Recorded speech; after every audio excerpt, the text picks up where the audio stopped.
Hi అండి. ఈరోజు మా ఇంటి చేపల పులుసు ఎలా ప్రిపేర్ చేయాలో చూపిస్తాను రండి. ముందుగా ఒక కేజీ చేప అనేది తీసుకుని ఇలా శుభ్రంగా వాష్ చేసి పెట్టుకోవాలన్నమాట. ఇలా చక్కగా వాష్ చేసి పెట్టుకుని ఈ చేప ముక్కల్లో ఇప్పుడు ఒక టేబుల్ స్పూన్ పసుపు అనేది యాడ్ చేసుకోవాలి. ఇప్పుడు ఒక టేబుల్ స్పూన్ రాక్ సాల్ట్ కూడా యాడ్ చేసుకోవాలి. ఇప్పుడు వచ్చేసి ఒక టేబుల్ స్పూన్ కారం. ఇప్పుడు 2 టేబుల్ స్పూన్ల ఆయిల్ కూడా యాడ్ చేసుకోవాలి. ఇలా అన్నీ యాడ్ చేసుకున్న తర్వాత ఈ చేప ముక్కలు పట్టేటట్టుగా బాగా కలుపుకోవాలన్నమాట. ఈ చేప ముక్కలకి ఉప్పు కారం బాగా పట్టేటట్టుగా ఇలా బాగా మసాజ్ చేసుకోవాలన్నమాట. చూసారా, ఇలా చక్కగా బాగా కలుపుకున్న తర్వాత పక్కన పెట్టేసుకోండి కాసేపు.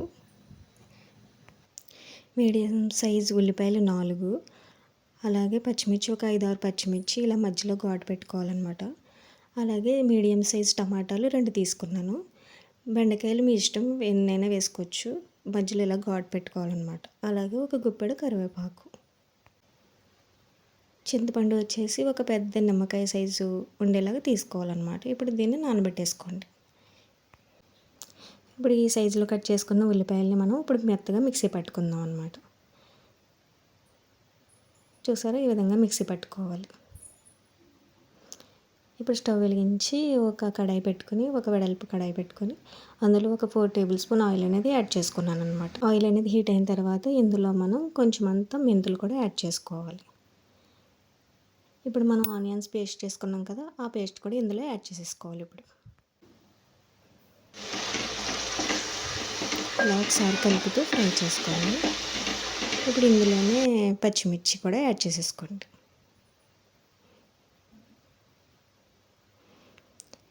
ఈ ఆనియన్ పేస్ట్ అనేది వేగడం కోసం కొద్దిగా సాల్ట్ కూడా యాడ్ చేసుకోండి. ఇవన్నీ వేసిన తర్వాత ఒకసారి ఇలా కలుపుతూ ఫ్రై చేసుకోండి. ఇప్పుడు ఇందులోనే కరివేపాకు కూడా యాడ్ చేసేసుకోండి.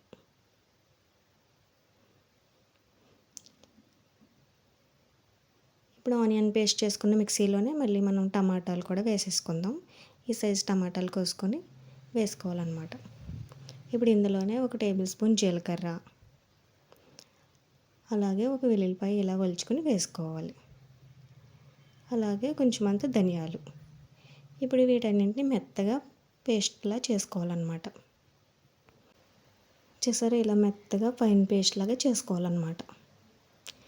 ఇప్పుడు దీన్ని పక్కన పెట్టేసుకుందాం. ఇప్పుడు ఆనియన్ పేస్ట్ చూసారా ఎంత చక్కగా ఫ్రై అయిందో. ఇప్పుడు ఇలా ఫ్రై అయిన తర్వాత మనం ఆల్రెడీ టమాటాలు పేస్ట్ చేసి పెట్టుకున్నాం కదా, ఆ పేస్ట్ని ఇందులో యాడ్ చేసేసుకోవాలన్నమాట. ఇలా యాడ్ చేసుకున్న తర్వాత ఇలా బాగా కలుపుకుంటూ ఫ్రై చేసుకోండి కాసేపు. చూసారా, ఇలా చక్కగా బాగా కలిసేటట్టుగా కలుపుకొని కొంచెం సేపు ఫ్రై చేసుకున్న తర్వాత ఇప్పుడు ఇందులో మనము కట్ చేసుకున్న బెండకాయలు కూడా యాడ్ చేసేసుకుందాం.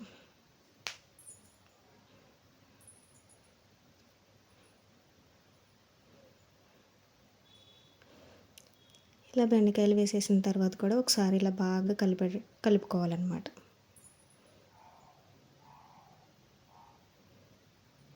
ఇలా చక్కగా ఒకసారి కలుపుకున్న తర్వాత ఈ బెండకాయలు అనేవి మగ్గాలి కాబట్టి కాసేపు మూత పెట్టేసుకుందాం. సరేనండి. ఒక 2 మినిట్స్ తర్వాత మూత తీసి చూద్దాం.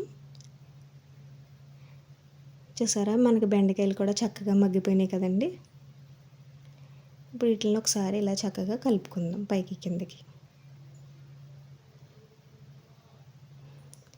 ఇలా బాగా ఫ్రై అయిపోయిన తర్వాత ఇందులో కొంచెం అంత పసుపు, అలాగే రుచికి సరిపడినంత సాల్ట్ యాడ్ చేసుకోవాలి. ఆల్రెడీ మనం ఆనియన్స్ ఫ్రై అవుతున్నప్పుడు వేసుకున్నాము, అలాగే చేప ముక్కలు సోక్ చేసుకుంటున్నప్పుడు కూడా వేసుకున్నాం కాబట్టి చూసి వేసుకోండి. అలాగే ఒక టేబుల్ స్పూన్ కారం కూడా యాడ్ చేసుకోండి. కారం అనేది మీ టేస్ట్కి తగ్గట్టుగా వేసుకోండి. సరేనా. ఇప్పుడు ఇవన్నీ వేసిన తర్వాత ఇలా చక్కగా కాసేపు ఫ్రై చేసుకోండి. ఇలా బాగా ఫ్రై అయిన తర్వాత మనం చింతపండు గుజ్జుని ఇందులోకి యాడ్ చేసేసుకోవాలి. చింతపండు గుజ్జు వేసేసిన తర్వాత మనం పులుపు అడ్జస్ట్ చేసుకోవడం కోసం వాటర్ అనేది యాడ్ చేసుకోవాలి. మనకి చేప ముక్కలు మునిగేంత వరకు వేసుకుంటే సరిపోతుంది అనమాట. ఈ పులుపు అనేది మనకి అడ్జస్ట్ చేసుకుంటే సరిపోతుంది. ఇప్పుడు ఇలా చక్కగా కలుపుకుని ఒకసారి ఇప్పుడు మూత పెట్టేసుకుని ఒక పొంగు రానిద్దామండి. ఇప్పుడు మూత తీసి చూద్దాం. చూసారా ఎంత బాగా మరుగుతుందో పులుసు అనేది. ఇలా మరుగుతున్నప్పుడు మనం ఆల్రెడీ చేప ముక్కలు సోక్ చేసి పెట్టుకున్నాం కదండి, అవి ఇప్పుడు ఇందులో యాడ్ చేసేసుకోవాలన్నమాట. ఈ చేప ముక్కలు పులుసులో యాడ్ చేసేసుకున్న తర్వాత ఇలా గరిటతో ఒకసారి ఇలా అటు ఇటు స్ప్రెడ్ చేసుకోండి ఈవెన్గా అనమాట. ఇలా స్ప్రెడ్ చేసుకున్న తర్వాత హై టు లో ఫ్లేమ్ మీద ఒక్కొక్కసారి అలా కలుపుకుంటూ ఉడికించుకోవాలన్నమాట. ఇప్పుడు కాసేపు మూత పెట్టేసుకుందాం. ఒక 5 మినిట్స్ తర్వాత ఇప్పుడు మూత తీసి చూద్దాం అనమాట.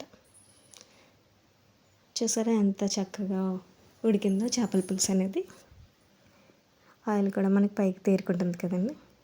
ఇలా మధ్య మధ్యలో ఇలా కలుపుకుంటూ ఉండాలి, గరిట అనేది పెట్టకండి, సరేనా. చూసారు ఇలా చక్కగా ఆయిల్ అనేది పైకి తేలింది కదండి. ఇప్పుడు మనం ఫైనల్గా కొత్తిమీర అనేది యాడ్ చేసేసుకుందాం. ఇలా కొత్తిమీర యాడ్ చేసుకున్న తర్వాత మనం స్టవ్ ఆఫ్ చేసేసుకోవడం అనమాట.